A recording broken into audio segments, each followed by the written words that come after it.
Mahigit 2 milyong halaga ng hinihinalang shabu nasamsam sa 3 high individual sa buy-bust operation ng otoridad sa Cainta Rizal.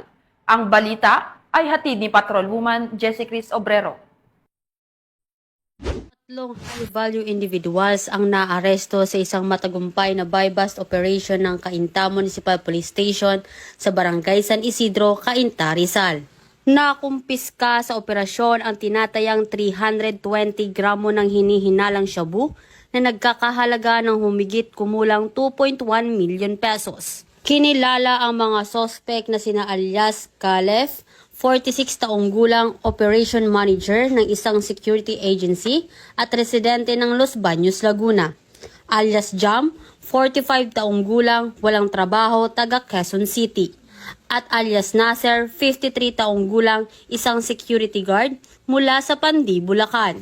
Ayon sa pulisya, kabilang sa mga nasamsam na ebidensya ang 7 pakete ng hinihinalang shabu, isang slim bag, mark at budol money, karagdagang 1,000 pesos drug money at isang sasakyan.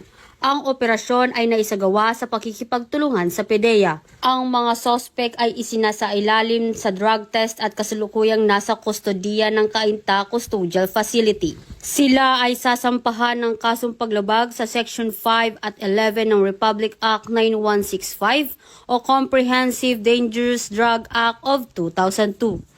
Patuloy ang pinaigting ng kampanya ng Rizal PNP laban sa ilegal na droga upang masigurong ligtas at payapa ang nasabing lalawigan.